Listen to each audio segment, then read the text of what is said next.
Hello, everybody, and welcome to this week's edition of the Edmonds Racing Weekly Show. It is Friday, the 23rd of April. We're leading into a big weekend of racing, of course, the beginning of the Winter Carnival up here in Queensland, and, of course, Sydney, the Autumn Carnival, closing off this weekend as well. Tobe, you were down in Sydney last week. Vanna Girl, she was in the big Group 1 race. I thought she ran her heart out. Obviously didn't run a place, but ran well. What did you make of her? Run was fair. Probably evident she's probably just not up to those Group 1 mares at a mile. I think you'll see her come into her own when we step her out in the Hollandale Stakes and then obviously the Doomben Cup. So once she gets that over a bit more ground, they're probably just a bit sharp for her. And we drew one, which sounds good for any horse, I would think, but on the inside of horse, and she, they were on her really quickly. She was in traffic for the entire straight, so she couldn't really stretch out like she liked. She ran well, but just wasn't good enough on Saturday, unfortunately. Yeah, no, very good. All right, she comes home and runs in the Hollandale Stakes there next on the big card there at the Gold Coast on the 8th of May, Saturday the 8th of May. So looking forward to that. Just a quick, while we're on Vanna Girl, Tobe and Trent, big shout out to our database ownership base, Vanna Boy, or the half brother by Star Turner. We bought to the Easter. We put up the last bit of him through the week, and he got snapped up in about 30 seconds. So a massive thank you to all the owners out there that jumped on board. And so sorry for those that did miss out, but there'll be some nice horses later on that we'll put up as well. Trent, Vanna Girl, no luck, but we did have another couple of winners on Saturday. Talk us through Debussy, mate, and The Lioness. Yeah, so he's obviously a fairly smart colt. Should take good benefit from that experience. He was sort of half a length, 3/4 of a length tardy away. Luckily, he drew soft, so he was able to use his speed and get through. And to be fair, was kept pretty honest by the horse that runs second. I think you watch a replay, they sped away by sort of a good couple of lengths at least. He done enough. Robbie gave him a bit of a shake-up. He sort of put the race beyond doubt pretty quickly, showed a good, sharp bit of acceleration, got a little bit tired late. It's always hard to go to Eagle Farm first go when they haven't seen a surface like that as well. So he'll benefit greatly from that run. As I said, just got a little bit tired late, but done enough. And the Lioness was fantastic. She made all essentially, was used up from a wide barrier and won really well, got a little bit lost up the running and wandered about a bit, but was just too good. So, we're stoked to get a double for the day. Yeah, sensational. The Lioness's owners, big thanks to them. Obviously, old and new. Some of our clients jumped into her. Obviously, a few weeks back, we offered it to the database, and so nice to see what she's done since joining the stable. A couple of seconds and a win. Well done to you all. And Debussy, well, the owners of him, we went to the sales, paid a bit of money for him, really loved him, and so nice to thank them all or reward them all with the debut win. And he now heads to the Ken Russell there on the 8th of May as well. So that's really exciting. I just want to add something on Debussy. The win didn't look that flattering, but bear in mind, Eagle Farm, as Trent mentioned, it's very, very difficult for our horses to rate their first time. It's a completely different surface. I think I've brought it up on this show a number of times.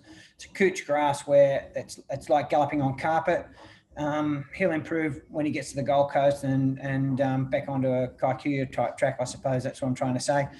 But good to get the job done. I would have liked to have seen him win by a space. Probably did space him, but he idled a little bit the last 100 metres. So he'll improve, as I mentioned, back at one of those other tracks. Yeah, I love the fact that when the pressure came on at the top of the straight, when they were all going to sprint, he quickly put a couple of lengths on them and put the race to bed. So, like you say, a little bit of fitness improvement too. Looking forward to seeing Debussy go around the Ken Russell in a couple of weeks' time. Few technical difficulties there since we last spoke. Tobe's moved location, so we're good to go now, though. Trials on Monday, big set of trials. Toby, you and I were there, mate, under pressure. Trent was sunbaking in Melbourne, I think, but that put us under a bit of pressure, mate. But probably no more pressure than Trent, who was meeting the future in-laws, I suppose. That's about it. Yeah. We thought we were sweating. I'd say Trendy Boy would have been sweating up. Guys, let's pick a couple from the trials there. We had some nice trialers on Monday. Pick out one, please, just to follow first up. Toby. I'm going to go for an unraced one, Lime Soda. Thought it was good. It's a pretty good trial, that one, and that's her first go, and she was just done everything on the bridle and looked really good in between horses, was very professional. So I like her. I think, she'll improve. Spirit of Boom filly, nice pedigree. So I think it's one for the future. Very nice. Lime Soda, the full sister to F Troop, of course. Trialled very nicely on debut in the Matthew Sandblom colours. Trent, who did you like out of the trials? Thought Thine is the Power was super. Hard Labour's had a fair bit more work than her, and was, ridden out to win the trial. Malahide from another stable finished second, and Brad Stewart rode Thine is the Power, and she was under not a great deal of pressure. I thought she trialled beautifully. So she's not without her challenges, obviously. She's got awful set of joints. So we'll look to try and get her pretty fit and ready and rocking pretty early in the prep so we can make the most of it. Yeah, very good. All right, Thine is a Power there for Trent, for Pilco and the guys. All right, guys, quick review of our Quadi Club last week. Wow. I think it paid 41,000 at Quadi, and we had all four legs first past the post. But, Junction. Was it Junction, the name of the horse? Yep. Getting the protest upheld against them, unfortunately, cost us the Quadi. But anyway, thanks to Unibet, we all get our money back in the form of bonus bets to use. And, hopefully we can keep going as well on the Quaddies. I think we've done 4 so far. 3 times we've got our money back in bonus bets, and we've won their one. So bit of fun, and it's going very, very well. Heading towards Saturday races, of course, we're going to have runners in each of the Quadi legs there at Doomben, so we should get good insight on our runners into the Quadi Club this week. But let's kick off in race 5. Toby, a new addition to stable Walking Flying. She has not put a foot wrong. A well-bred filly here, a perfect example of what these fillies can do coming to Queensland. She's enjoyed the sun, change of routine.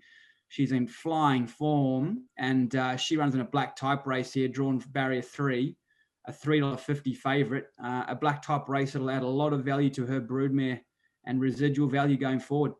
Yeah, it certainly will if she can win or place. That's important, as you mentioned, for these type of mares coming here for the winter. It's really darken their page, if I can say that. And we've managed to do that over a number of years now. So hopefully we can do that for the young guys as well. And this horse, as you mentioned, or this mare's not put a foot wrong, been super. She's won on a dry track. She's won on a very, very heavy track. Stays at a mile this time. Still gets in really well at the weights with 54 kilos, with Almeida compressing and Plumatic compressing those weights right down, and obviously the Candyman in there too. But look, she's a good each way chance. I think she'll be there and strong and fit and late, but I think she can run a place for sure. Lovely. Well, that'll be a lovely bit of black type for her page by Tavistock from a group winning mare. Just a quick one, Tobe, soft 6. They've put up the Doomben track, sunshine. You expect that to get in the good range come Saturday? Yeah, bear in mind the ground's a lot cooler, so it's not going to recover as quickly as we have the previous month or so after that big deluge of rain, where Doomben's come back really, really good. I think you'll find, they'll be getting their toe just in it, but great track, great drawing track. So yep, it'll be fine. Good surface, I think. Should be absolutely perfect. Sorry? It should be absolutely perfect, shouldn't it? Really, it should be really lovely. Excellent. All right. Well, lovely surface for the horses to gallop there on Saturday at Doomben. Race 6, the first leg of the Quadi. You have Loving Miss here, Trent, drawn barrier 2. Gee, we have got some lovely barriers this week. The guys are smiling on us. Andrew Mallyon aboard. Andrew Mallyon aboard here. She's an $81 shot, but geez, her first couple of runs have been good. You know, I know it was at Rockhampton, but she really hit the line well, and you'd think the mile here would suit her down to the ground. Obviously, a big step up in class. Yeah, it is, Bruce. Essentially, it's a throw at the stumps, and you know, basically the same reason that Dad mentioned with walking flying. If this filly was able to sneak into a place and get a bit of black type for her page, then that's, you know, all the power to her. And that's sort of where we're heading. And you honestly just never know. There is some very classy fillies in the race, but, you know, our filly looks like she's going to run a mile. I think, put it this way, I think she'll finish in front of more horses than finish behind her anyway. Very good. All right, that's Loving Miss chasing some black type there for the Archer Park team in the Princess Stakes, the Eureka Stud Princess Stakes. Race 7, second leg of the Quadi. Couple of horses engaged here, Toby. The sprint race, of course, 1,100 metres, benchmark 90. Royal Witness, again, another horse that's drawn very well. Finally, Barrier 4, Justin Huxtable, a $7.50 chance. And Mousy, well, she's trialled superbly this time in, but of course, she's better over a bit further. First up, 1,100 metres, a $9 chance. Talk us through those two chances, please, Tobe. Okay, so I think Royal Witness is in really well here with a couple of kilos off for Jay Huxtable. Going to get a lovely run.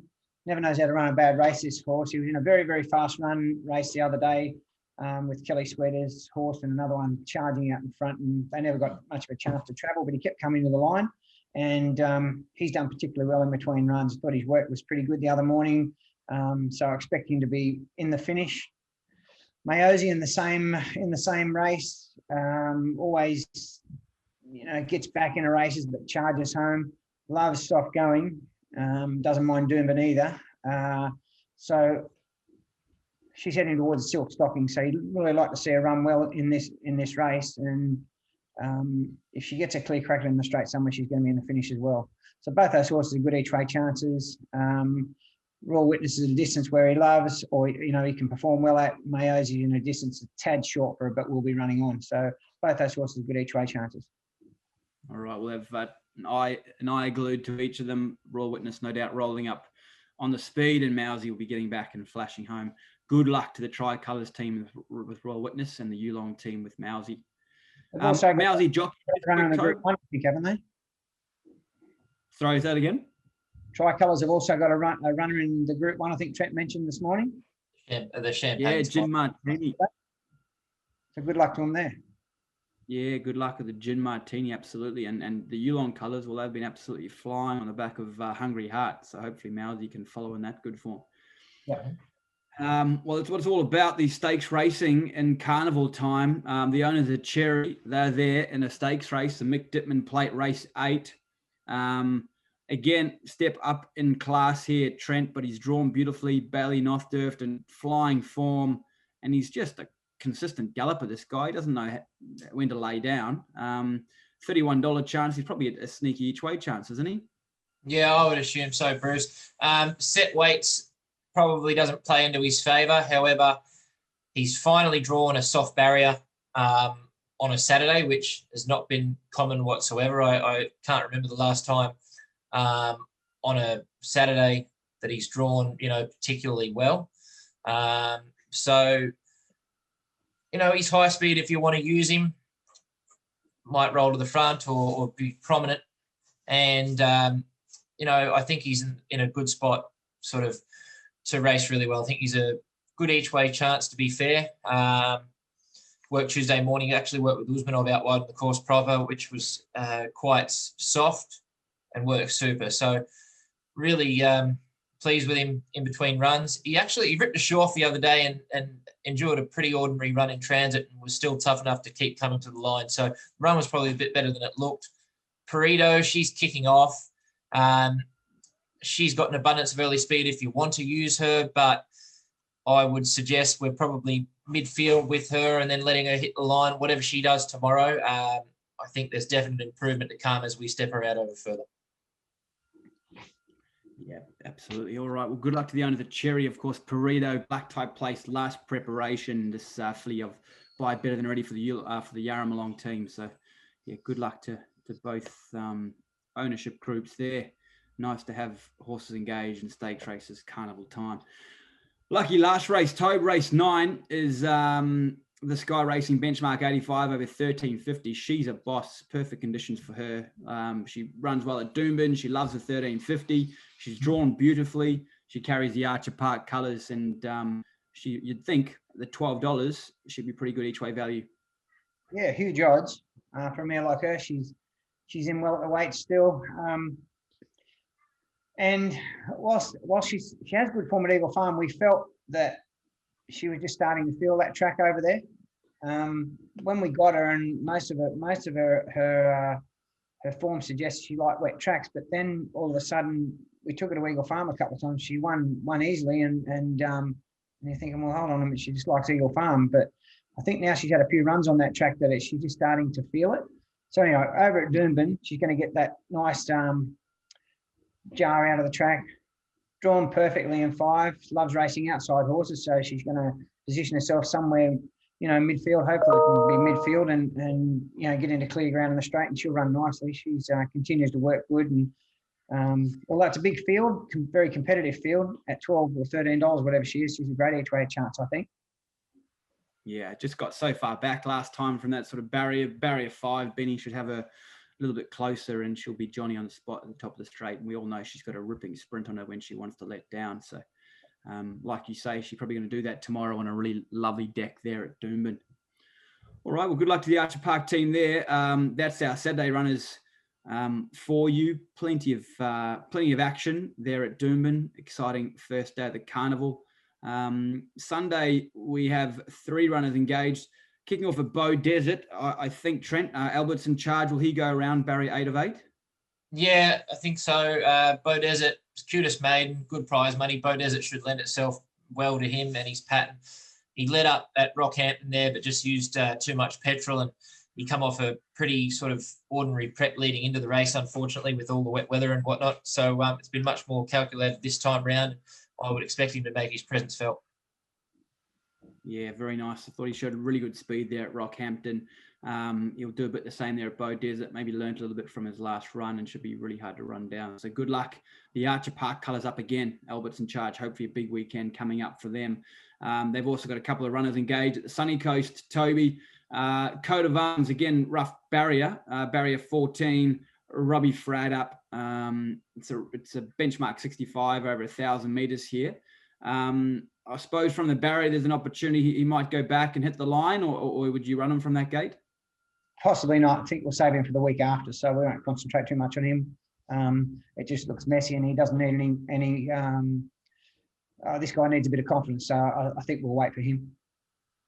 Understood. All right. Well, Purnell, he's in the last race there at the Sunny Coast on Sunday. Race 9, 1,400 metres. Son of Vinny, he does appreciate a bit further. He has drawn well, Robbie Fred aboard, and he's getting out to a trip that he'll enjoy. Yes, Purnell, certainly. So second up, first up run on a wet track at the Gold Coast where he didn't run that well, but he's trained on nicely. He's improved a bit, drawn softly in what's a pretty big field.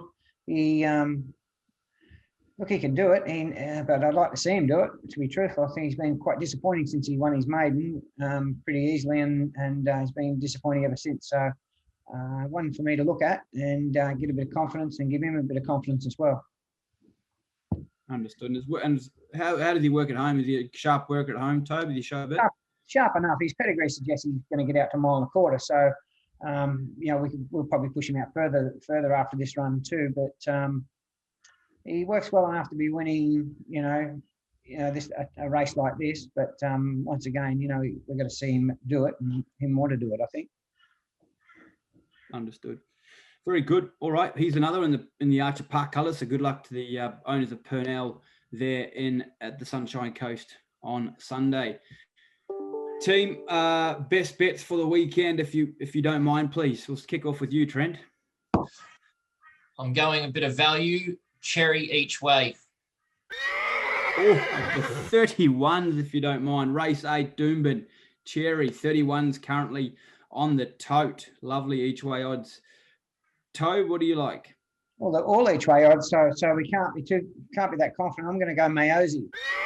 And I just touch on a rider. We haven't got a rider. Well, we have there's riders available, but we didn't put one down because Jim Burns' manager was confident that Say Hey wasn't going to run, and Jim trialled her for us the other day, and we thought we'd just wait for scratchings to come through and see if he can ride it or not. Otherwise, we just got to find someone else to ride the weight. But that's why there's no ride on it. So there'll be people looking to see who's riding it. At the moment, we're waiting on Jim Byrne. Jim Byrne. All right, very good. All right, very good info there. That is your best bet of the day. Race 7, Doomben, Mousy first up, and she's paying $9. So again, nice each way odds there. Guys, thank you very, very much for your time. All the best to all our owners with their runners. Enjoy your weekend, everybody. Thanks, Brucey. All the best. Bye.